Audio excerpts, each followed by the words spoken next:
What up, guys? This is part 2 of episode 2 of Classical Conditioning, featuring Dr. Stuart Shanker on the topic of self-regulation. Hope you enjoy. So question number 3. Yep. Musicians can develop a lot of stress during practice. Yep. It is not uncommon for a musician to practice a difficult passage by simply playing it over and over again in an endless cycle of hit and miss. How could understanding the steps of reframe, recognize, reduce, reflect, and respond help an individual break from this cycle of self-induced dysregulation? So that's a very interesting question too. Okay, so let's just make clear for everyone that those 5 things that Carlos just mentioned are the 5 steps of Self-Reg.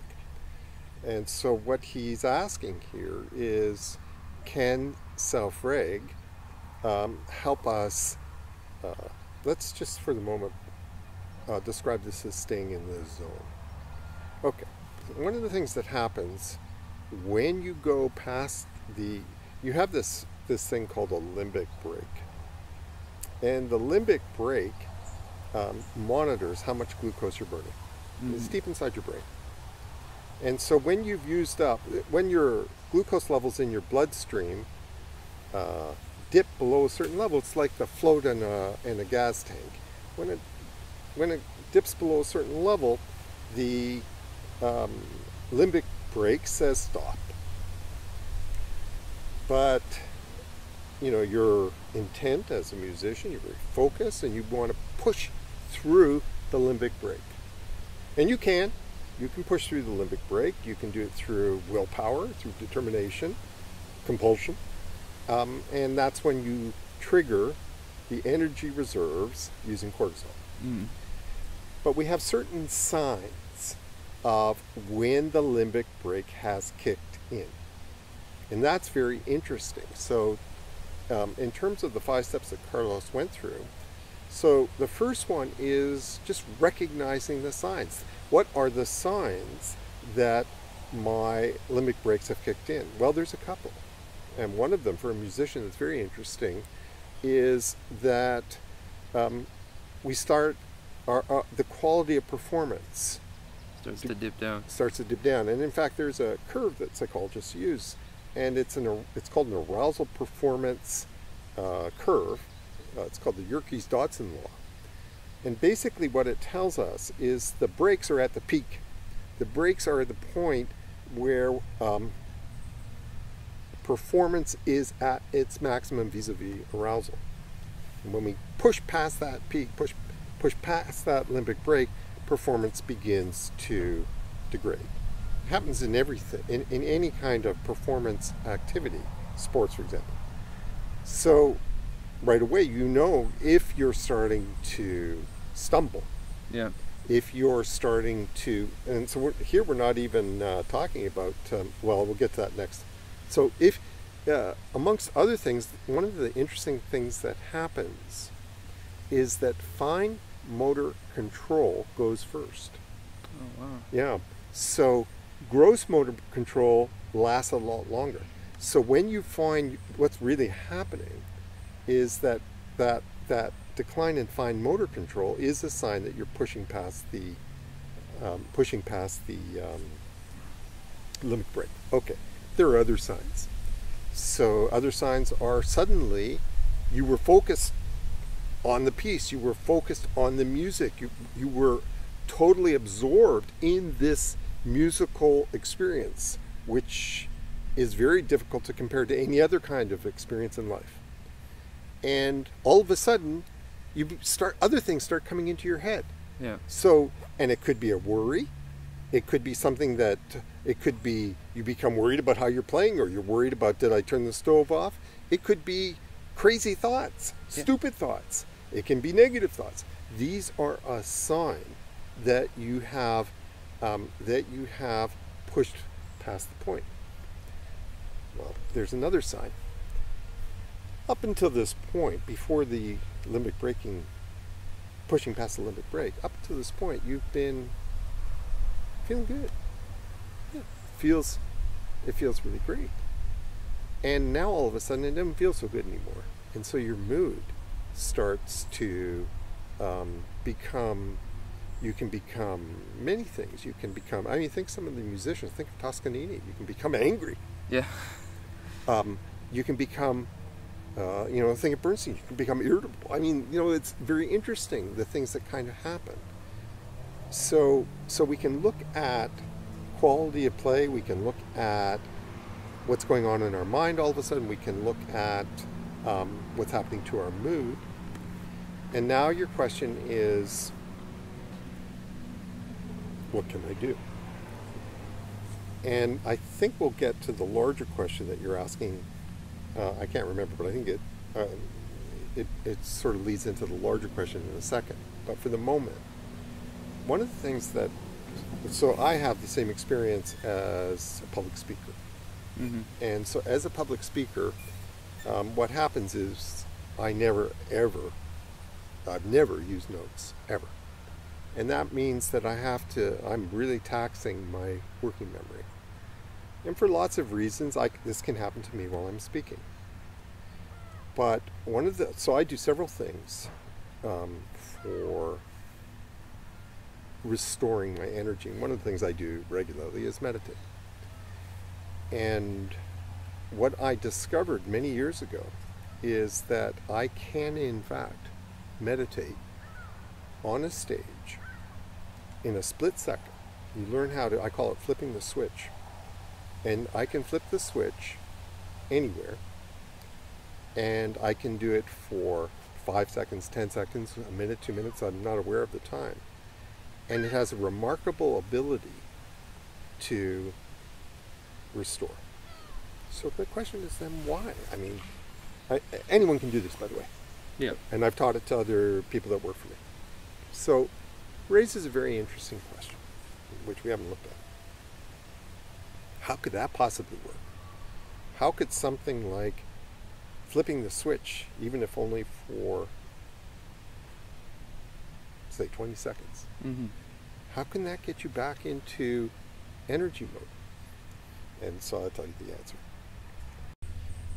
So there are 4 states that we go through during the day, and these are called energy tension states.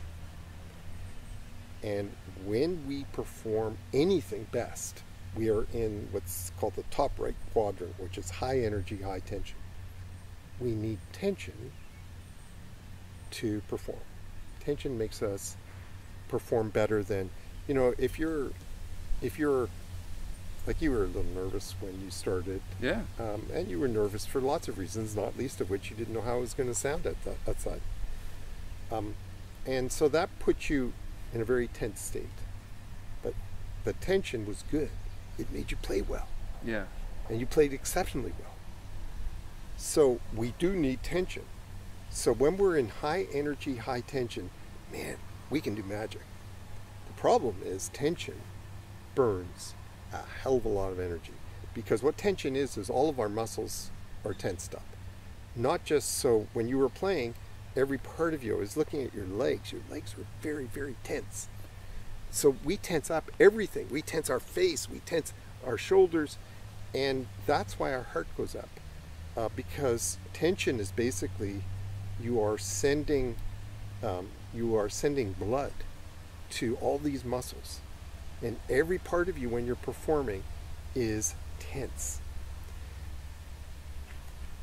The heart goes up to pump that blood, which contains the glucose, to pump it all through your body. So what's amazing is you can do this as an exercise with students, for example, where you can have them perform, and I do this all the time with mine.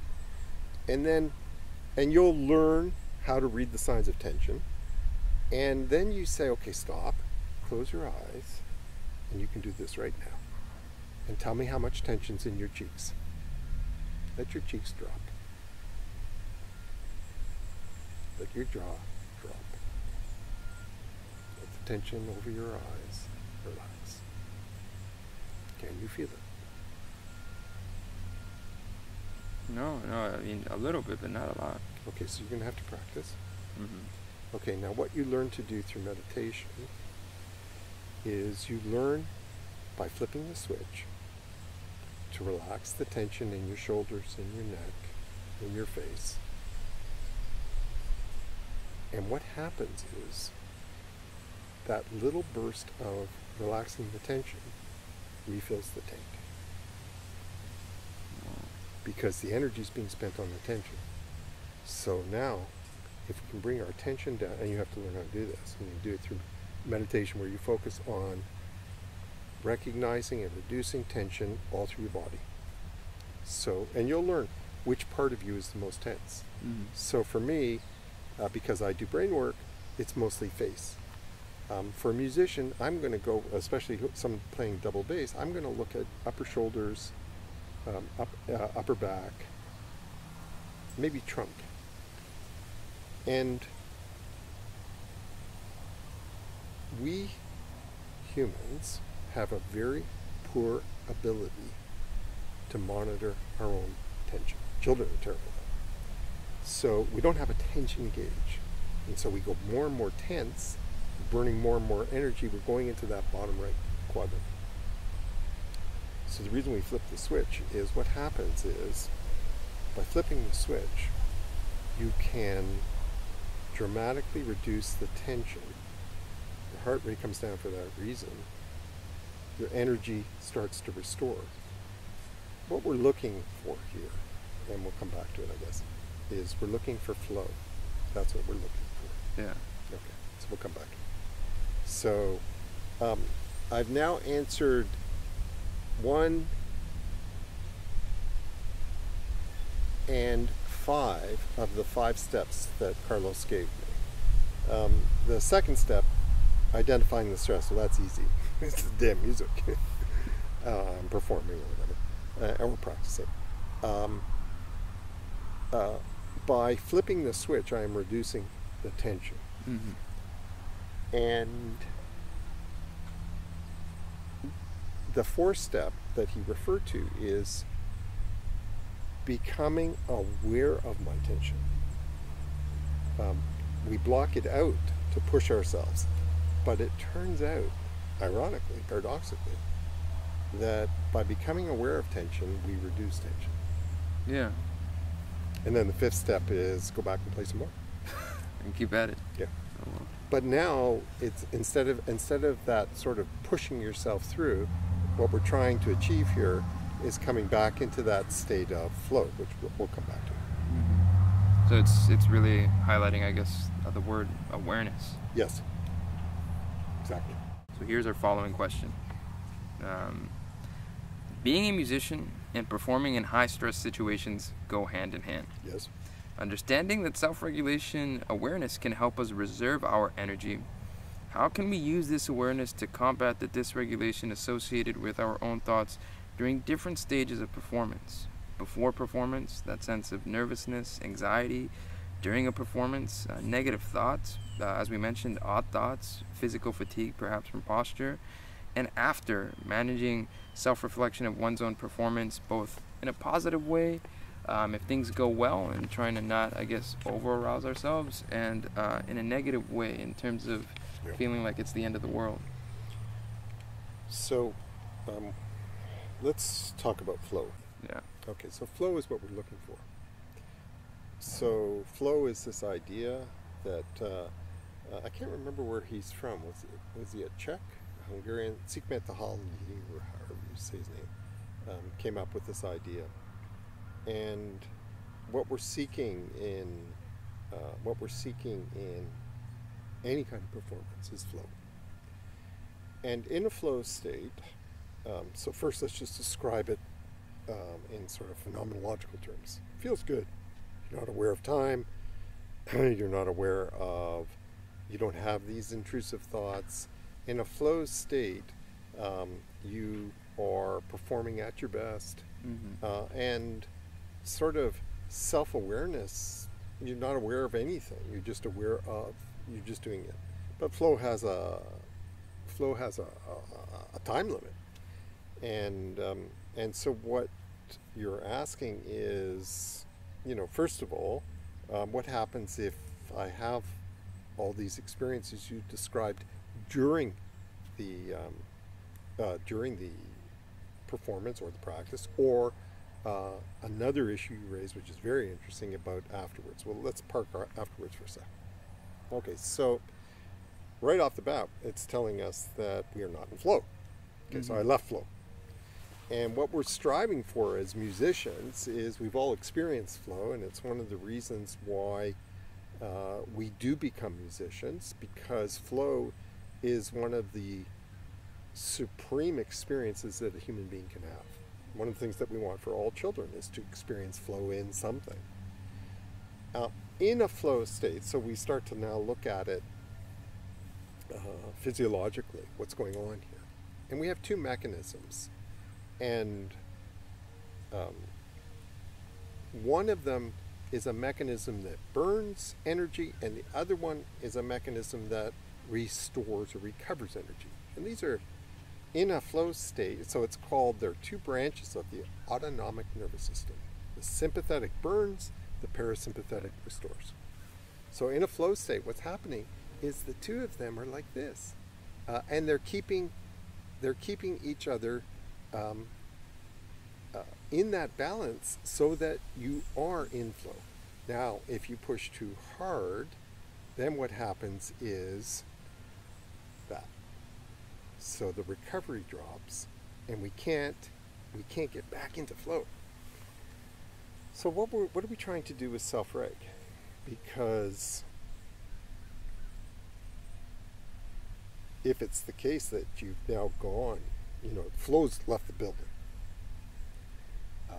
And it's very difficult for me in the middle of, if I'm playing a solo, it's very difficult for me to tell the audience, I'm so sorry, but we all need to, you have to just sit quietly for 10 minutes while I restore. Yeah. Okay. So what we're looking for with Self-Reg is, and this is the key. I mentioned to you that we use this curve, and the curve is actually a flow curve. And it looks like an inverted V. And going up, our performance gets better and better. We're burning lots of energy. We hit the peak, and what we want to do is, at that peak, stay there as long as we can. Once we go past it, then we're slipping into dysregulation or dysregulation. So what we try to learn in Self-Reg is to identify when we are getting close to the peak. Not when we're after. Yeah. When you're after, okay, but it's those signs. Do I have warning signs? Does my brain send me these little warning signs telling me you are getting close? It's the same with all the work we do with children. Does a child or a teen give us warning signs about when that meltdown's going to happen, or when the tantrum, or when the teen's going to do something really, really stupid? Yeah, all kinds of signs. So if I'm working with a kid, they may tell me through their eyes. Some interesting things happen. The pupils start to dilate. Or they might tell me through their voice, the voice starts to change. If I'm a musician, that's an interesting question for me. So I've had this experience. I've had this experience where, did you know intuitively that you were coming to the end of your flow? How did you know? Yeah, and I'm telling you right now, you did. Okay. If you can, this is what we mean by using mindfulness here. What were the signs that you were coming to the end of this session? What are your unique signs? And now, I'll give you a real interesting, so maybe what it is it's a little twinge in your back. And that's real interesting. And I can ignore the twinge, right? It's just a little twinge, but I noticed that when I am peaking, there are, in fact, I have my own signs that tell me that I'm peaking. And so for someone, it might be that random thought suddenly occurs to you, or it might be, whatever. Okay, so it can be physical, whatever. Now, in one of your other questions, you raised this point about the effects of slow belly breathing. Yeah. And that is something that you need to do now, not when you went past the peak. You do the breathing. Anyone who's pushed past this point and then tries to do breathing to bring themselves back finds it real hard. Yeah. But the breathing works, and the breathing works for the reason you gave, by the way. So what it does is we have these various sort of regulators, and they're out of sync, and it brings them back into sync. That's why it feels soothing. This field that I do, it was founded by a physiologist called Stephen Porges. And Steve tells the story, and he deserves a Nobel for what he's done. And he tells the story that this work he did on, it's called polyvagal theory, was sparked by him learning how to play the clarinet when he was 13 years old. Because what he noticed was that after he played the clarinet, he felt, not just during, but afterwards, he felt really great. He wondered why. And it's because of the breathing that the clarinet forces you to do, the regulated, slow, deep breathing. And that got him interested in the physiology, and eventually he figured it out. So what we want to do is we want to become in tune. We want to recognize in ourselves, what are my early warning signs? Think of it like a car. The fuel light comes on well before the fuel tank's empty. Yeah. So what is your fuel light? And each of you has your own. And then you have to figure out, now what do I know? What I do is I flip the switch. That's what works for me. I do not do breathing on stage. I flip the switch. And people just think they're used to me and they think I'm strange anyway, so it's just Stuart closing his eyes and doing whatever. Yeah. But what I'm really doing is I'm meditating. So you have to find out what it is. And my sister has a real good one. So my sister, and there's a complicated reason why this works, but she has a drink of water. And that works. And it works for physiological reasons. So we figure out, but the key here is doing it before we've passed the peak. Because then, okay, so now the last part of your question is, what about the crash? So the crash, now we understand. So that feeling afterwards of useless, like everything is negative, everything's like, like I feel crappy and my performance sucked and life stinks and you're here for a short time and then you die, so what's the point? So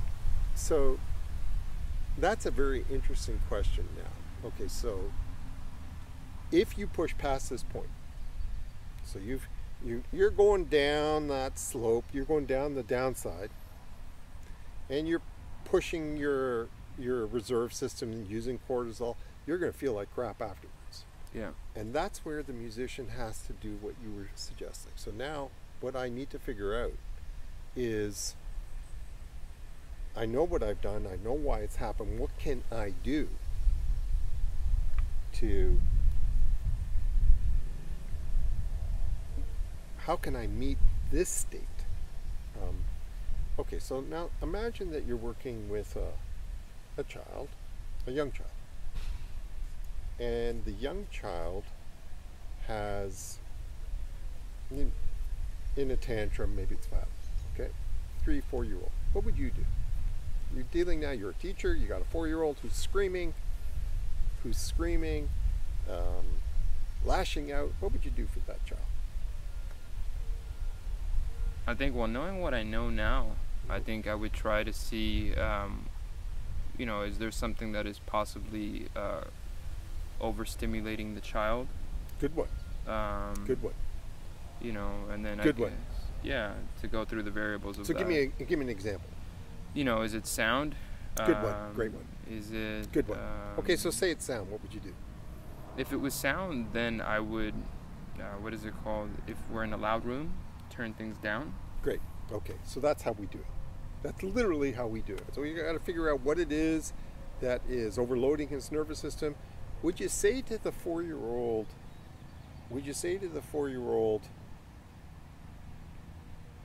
who's thrashing around, you need to buckle up here. You can't behave that way. Mm-hmm. So the problem is that when you're in this state, we talk about blue brain, red brain. Blue brain, it left the building. It's not going to process anything you say. Not going to, the idea that you would tell a 4-year-old that, you know, you need to exercise a little bit of self-control, you want to say, well, you know, where'd you get your education? You know, just turn down the sound, turn down the lights, whatever it is, he needs to be soothed.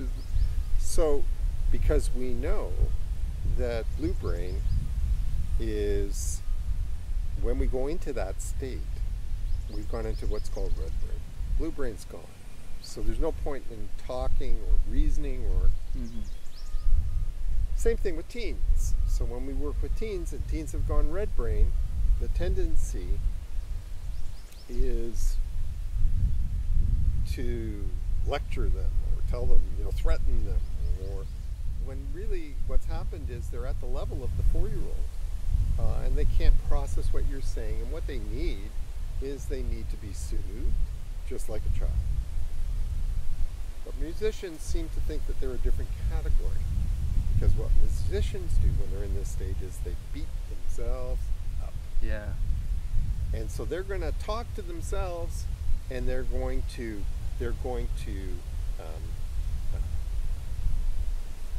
assume that they can lecture, they can discipline themselves in the way that we wouldn't do to the 4-year-old or to the teens. So what does the musician have to do when they're in that state? Exactly the same. Because your blue brain is offline. We've got to bring it back. And the only way you bring it back is by, you've got to be soothed in the same way that you would soothe a child. Now, how are you going to soothe yourself? Well, what I do when I go like that is, you didn't see, but on the other side I have a dock. And I go sit on the end of the dock, and I give myself what I call an exteroception bath. Can you figure that out? I'm okay, trying to... I'm going to give you an exteroception bath right now. Okay. Okay, I'm not going to give it to you. I'm going to have you give yourself one. So, you are in full concentration blue brain mode at the moment. Mm-hmm. Okay, and you're burning a lot. Okay. So now what we're going to do is you're going to close your eyes, and you're going to focus on as many of your senses as you can. What do you hear? I hear birds, I hear wind. What do you feel? I feel air, sometimes insects. What's the air feel like? It feels cold. Is it nice? What do you smell? Grass. Anything else?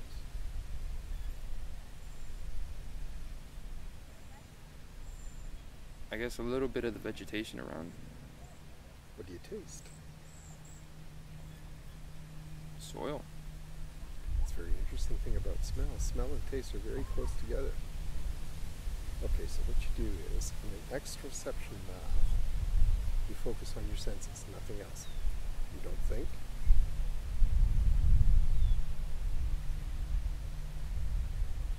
You feel the air, the caress.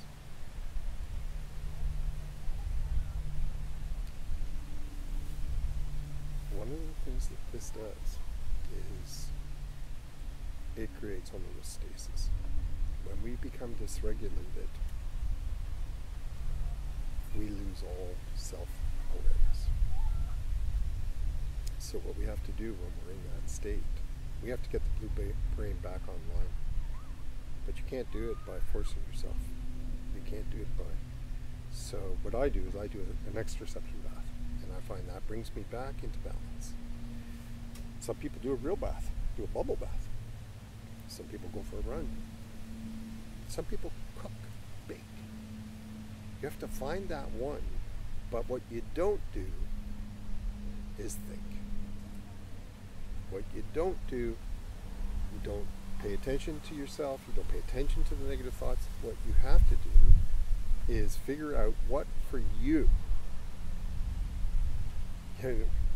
One of my favorite ones that I do right now, this is what I'm doing at the moment, is in the evening when I'm really tired and I'm vulnerable to that, I listen to Andreas Scholl. You know Andreas Scholl? Yeah. I love Andre Scholl singing "Stop at Mater." I just think, how could any human being do that with his voice? And how could Vivaldi have written this? And so for me, music has always been one of my go-tos. Anyways, the point is, you find your go-to, and we all have them. And I also find that what works for me, I can tell you this categorically, what works for me, none of it works for my wife. Yeah. My wife is a stockbroker. Can you see a stockbroker meditating? Maybe there are some, but my wife's not one of them. Okay? So that's the answer to your question. No, I think it's really cool, the fact that as you're talking about all this, to realize the emphasis that it is on individualism. Yes. That it's not a one-size-fits-all sort of deal. Yes. That's exactly the point. Yeah. That's an important point. Yeah, everyone has to find kind of their own way, and also. I'll tell you a great story. Yeah. So this whole movement started way back in, I'm going to say the 70s, and the CBC had a radio show for children, and they listened to it. I can't remember the name of the show, but it doesn't matter. It was with a woman who went on to become the star of Romper Room. So this is way before your time. Miss Rona Marple, and it was called Going on a Trip with Miss Rona Marple. So the CBC would play this for half an hour, and the idea, it's called progressive relaxation. So you would listen to someone's voice, and they would talk like this, and it's to calm the nervous system. Okay. And my sister is that one of the things she did early in her career was progressive relaxation. She's very good at using her voice. Voice is a very good way to do it. So the show would start off, and she'd say, "All right, children, we're going to go on a magical journey. We're going to go through outer space." And the idea was just to do, it's a form of hypnosis. Anyways, there's a guy called Jake MacDonald. He's a Canadian writer, and he was a little boy at the time. He wrote a book called Houseboat Chronicles, and he describes this. And he went to a Catholic school, and so the nun would walk up and down the aisle, and Miss Rona Marple would say, "Okay, children, put your heads on your desk and close your eyes." Well, he says, little 7-year-old boy doesn't want to put that's sissy stuff. I don't want to put my head on my desk and close my eyes. So we would have to put our head down because the sister was going up and down the aisles. But we wouldn't close our eyes. And then he says, every couple seconds you'd hear, whack, close your bloody eyes. So the takeaway from this story, which is great, right? So, I mean, the one thing you were supposed to do is the one thing you're not doing. But the takeaway is, who on earth thought that this was the magic bullet for all children? Now, I'll tell you right now, there will be some kids that probably adored it, and a lot of them that didn't. And so we've done various things. We've got a big project out in Nova Scotia where they brought exercise bikes, stationary bikes, into primary school classroom. And the idea there was, that if you're getting dysregulated, go for a spin. And what they found was that for some children, this was magic. And for other children, it sent them right off the wall. So it's trial and error and learning what works for you. Yeah. And by the way, it changes too. Oh wow! I didn't even think about it. Yes, it does. Wow. It does change. And so, so eventually I'm going to reach the point where Stop at Mater is not calming me down anymore. And you have to realize, and you sort of expect, well, it was working. So, we constantly, you used about 10 minutes ago, you used the term self-awareness. It's the self-awareness that's the key. When this is not actually calming me down, it's actually making me more agitated. What else can I try? And so you're constantly learning, experimenting, and changing. So it's a process. It's a process. And It's a process. That's the word we use. It's a process. Good. And just in short, you did mention something that I thought would be interesting to highlight with sympathetic and parasympathetic, and the disbalance that can occur. Yes. Is that then, are we reaching something known as like sympathetic dominance? Yes. Oh, okay. And it gets a little tricky, because if you push it too hard, you can go into parasympathetic dominance, or what's called parasympathetic flooding, which is freeze. And I don't think that that would be very common amongst musicians. It's very common amongst students, pushing them into freeze. That's the problem with that is, and so there what's happened is the system is just being flooded with the parasympathetic neurohormones to try to restore homeostasis. But when that happens, it's very easy, for example, a teacher to send a child into freeze where they're not processing anything, and then think that, now the kid's being compliant. Now he's, no, he's not, he's in freeze. And one of the horrors, as your later question, is sending many, many children into freeze because educators didn't understand the difference between what is stress behavior and what is misbehavior.